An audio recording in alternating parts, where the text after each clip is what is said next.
Now 2021, a year to remember. We continue our look back on the year that was. 2021 brought in a new Democratic president and Congress, big off-year state election wins, a major attack on the nation's seat of democracy, and the most consequential challenge to abortion rights in decades. CBS 4's Natalie Brand is in Washington with a look at this year's biggest national political stories. The U.S. Capitol came under attack 6 days into the new year as a mob of supporters of then-President Donald Trump tried to stop Congress from formally certifying the presidential election results. Lawmakers scrambled to take cover. Many hours later, calm was restored and lawmakers finished their job.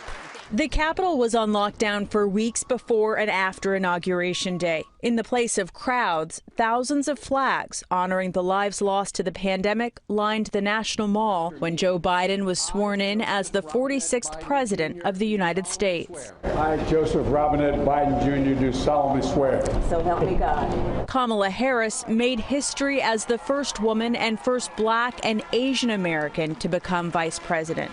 Former President Trump broke decades of tradition by skipping the inauguration. We will be back in some form. Weeks later, the U.S. Senate voted to acquit the former president on a charge of inciting the January 6th assault, ending his second impeachment trial. President Biden got his first legislative win less than 2 months into his term. Congress passed the American Rescue Plan COVID relief bill in a party-line vote, aided by 2 new Democratic senators from Georgia.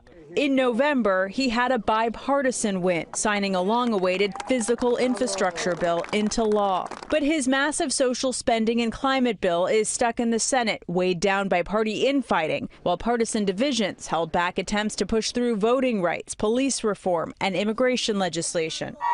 The landmark 1973 Roe v. Wade Supreme Court decision legalizing abortion hangs in the balance, with the Supreme Court set to rule by next summer on a Mississippi law that bans the procedure after 15 weeks of pregnancy. The High Court declined to block a Texas state law allowing citizens to sue anyone who facilitates an abortion after about 6 weeks of pregnancy, while challenges continue in lower courts.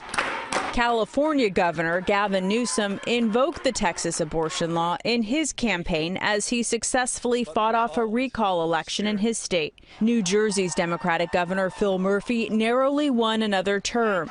But Republican Glenn Youngkin's big gubernatorial win in Virginia has some Democrats on edge heading into the 2022 midterm elections. Natalie Brand, CBS News, Washington.